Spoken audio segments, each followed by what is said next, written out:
Chapter 34. Now Dinah, Jacob's daughter by Leah, used to go out to spend time with the young women of the land. When Shechem, the son of Hamor the Hivite, a chieftain of the land, saw her, he took her and lay down with her and violated her. And he became very attached to Dinah, the daughter of Jacob, and he fell in love with the young woman and spoke persuasively to her. Finally Shechem said to Hamor his father, "Get me this young woman to be my wife." When Jacob heard that he had defiled Dinah his daughter, his sons were with his herd in the field. So Jacob kept silent until they returned. Later Hamor, Shechem's father, went out to speak with Jacob. But the sons of Jacob heard about it and returned from the field right away. They were offended and very angry because he had disgraced Israel by lying down with Jacob's daughter, something that should not be done. Hamor spoke with them, saying, "My son Shechem longs for your daughter.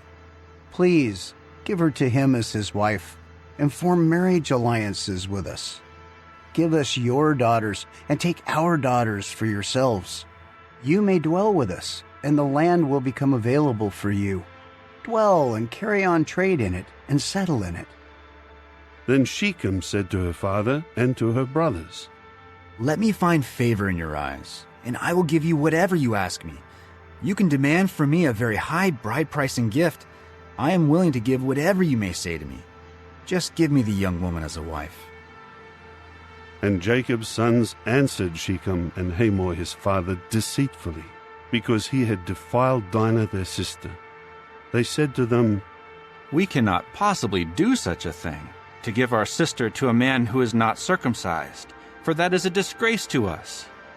We can only consent on this condition, that you become like us and circumcise all your males. Then we will give our daughters to you, and we will take your daughters for ourselves, and we will dwell with you and become one people. But if you do not listen to us and get circumcised, then we will take our daughter and go." Their words pleased Hamor and Shechem, Hamor's son. The young man did not delay in doing what they asked, because he found delight in Jacob's daughter, and he was the most honorable of the whole house of his father. So Hamor and his son Shechem went to the city gate and spoke to the men of their city, saying, "These men wish to be at peace with us. Let them dwell in the land and carry on trade in it, for the land is large enough to accommodate them. We can take their daughters as wives, and our daughters we can give to them."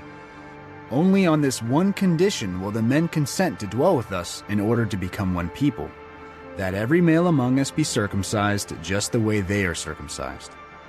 Then will not their possessions, their wealth, and all their livestock be ours? So let us give them our consent that they may dwell with us.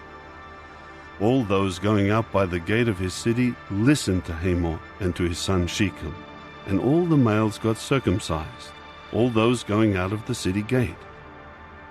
However, on the third day, when they were still in pain, 2 sons of Jacob, Simeon and Levi, Dinah's brothers, each took his sword and went into the unsuspecting city and killed every male.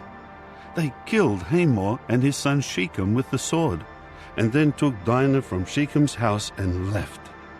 Jacob's other sons came upon the slain men and plundered the city, because they had defiled their sister. They took their flocks, their herds, their donkeys, and whatever was in the city and in the field. They also took all their possessions, captured all their little children and their wives, and plundered everything in their houses. At this Jacob said to Simeon and to Levi, "You have brought great trouble on me in making me a stench to the inhabitants of the land, to the Canaanites and the Perizzites.